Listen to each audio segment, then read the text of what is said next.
assuming it's the same individual, the propofol in the urine would have been created subsequent to the seen urine.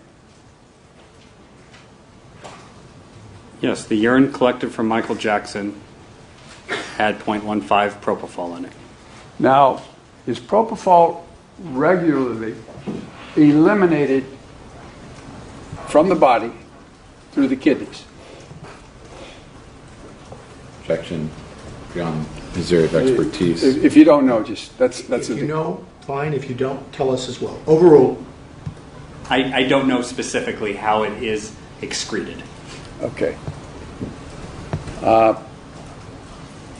With respect to the lidocaine in the urine,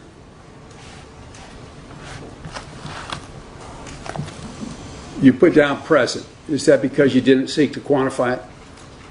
We did not quantify it. Okay. No.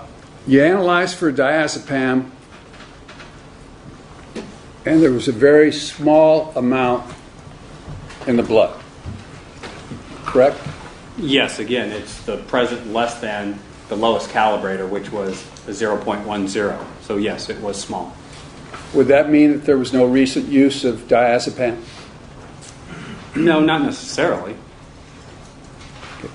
Did you analyze for a metabolite of diazepam? Yes, the nordiazepam. Why'd you analyze for the metabolite?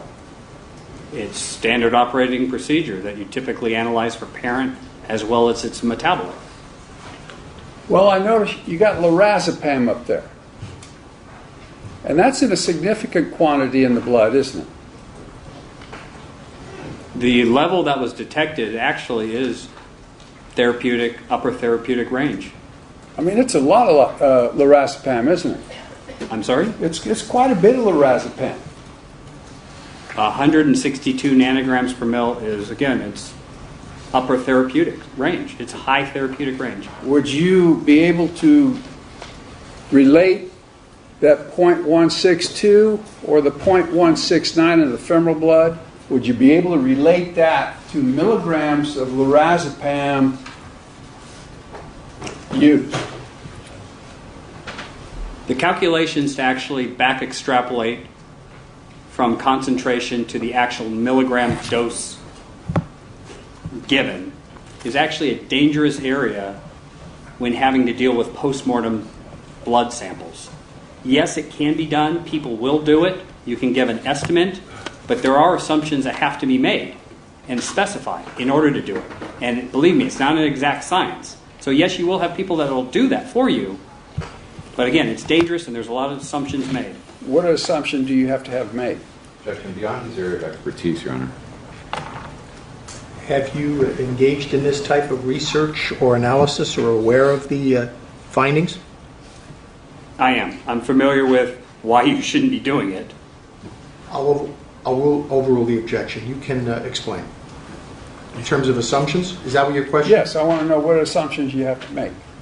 You have to assume that the drug is fully distributed.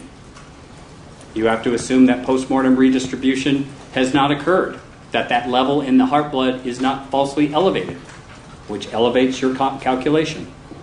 Well, lorazepam is not subject to postmortem redistribution, is it? How do I know that? Do you have a PDR? You cannot find it in the PDR.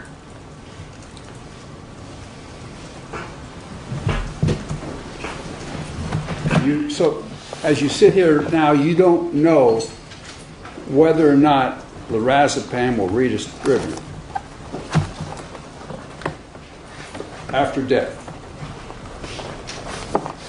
I don't know off the top of my head, no.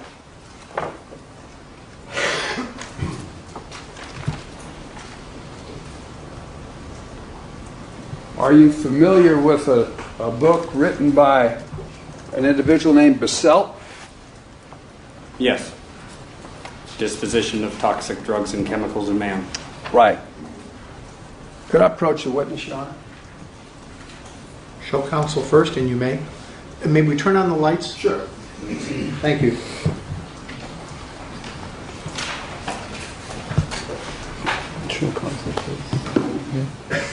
I've got a Xerox copy of a couple pages from Baselt's book. Is he an authority on drugs? Dr. Basalt is a retired toxicologist who practiced in the field a very long time. This book represents, or the book is, a bunch of monographs or drug information throughout the entire book. It's an excellent reference for us, but again, it's a reference and it's a starting point. It's not all-encompassing. It's not the ultimate authority on all drugs, but it does give us a good reference point of what to go after. So you do rely on that book from time to time? Oh, very much so. And I've highlighted in yellow there. Does that indicate that lorazepam is not subject to postmortem redistribution? And what you're highlighted, and I'll read verbatim, lorazepam. No, you don't have to do that. You can just answer the question. Oh, sorry. Okay. Yes, it says that. Do you disagree with that? Well, it's only given in 2 cases. So if you're basing on a population size of 2 cases representing the world, I have a problem with that, yes. You think it is subject to redistribution? I don't know. Okay, well, let's assume the bishop itself is right and it's not subject to redistribution. Would you be able to determine approximately how much lorazepam had to be taken to get to those levels? Objection, John, third expertise. I'll overrule the objection if you know.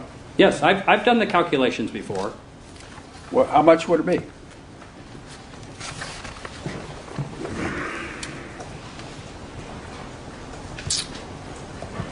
Give me just a second, please.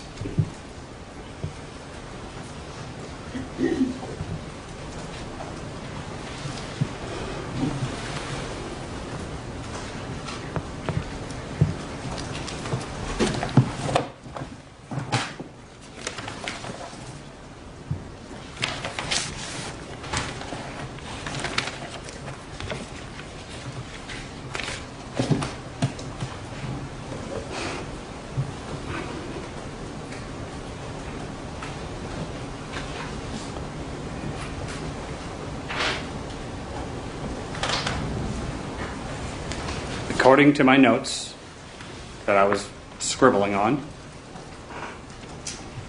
assuming the volume and distribution of lorazepam is 0.1 liters per kilogram,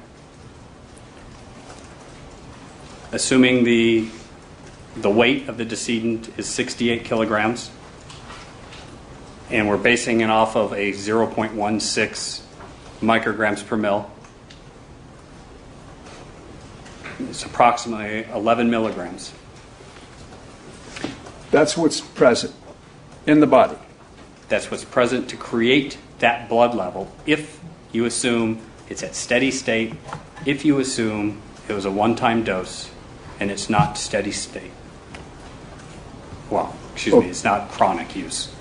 Okay, now, from your measurement of lorazepam, can you tell whether or not that lorazepam was injected, say IV lorazepam, or pill form?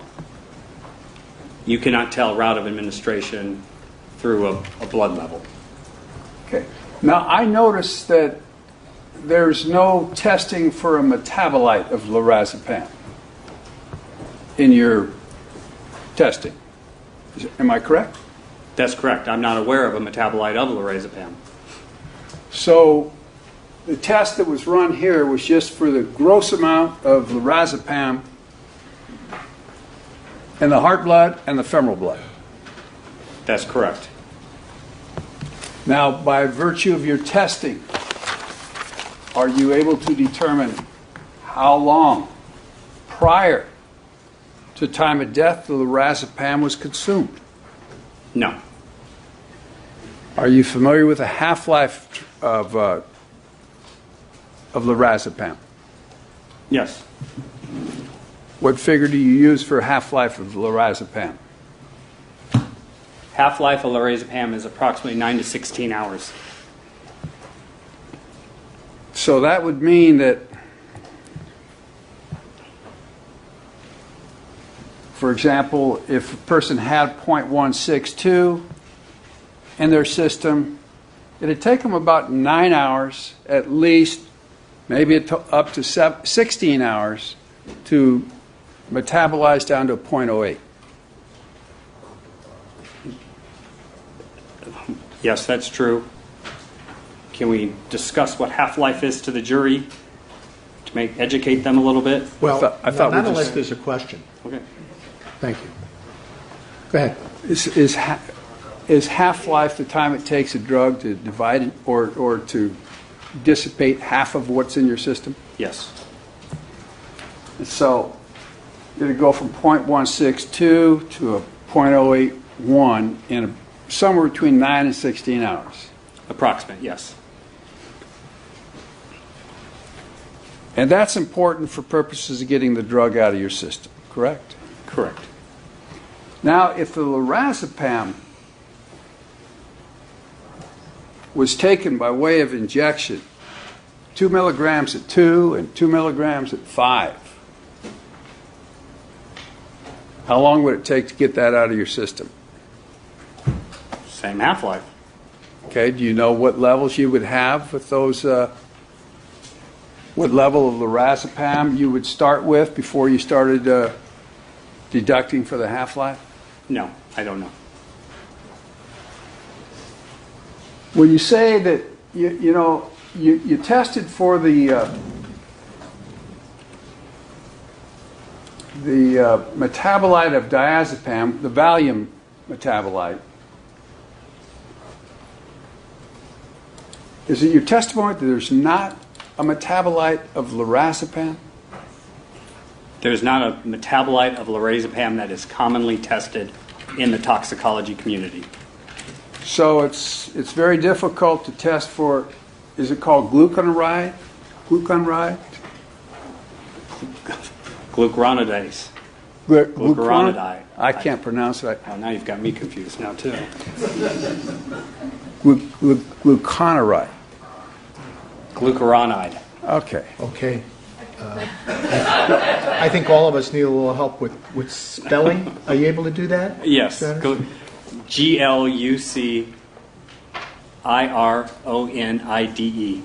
Glucuronide. Okay. Thank you. I'm familiar with glucuronide. What happens is when the body, when you take the lorazepam or the Ativan, however it is injected, tablet form, your body will attack the lorazepam and attach a large protein onto it, and that's the glucuronide. So analytically, what you would tend to analyze for is the free portion of the lorazepam, not the lorazepam glucuronide. Depending on the analysis, you can actually measure or cleave off the glucuronide and make it all lorazepam. I know it's confusing. But it's not really a metabolite. It's a process. Okay. And some laboratories analyze for a totality of it, and some labs don't. And we choose not to. You don't analyze for the totality. That's just gross lorazepam. Yes. And it might include glucuronide too. No, it does not include that. Okay.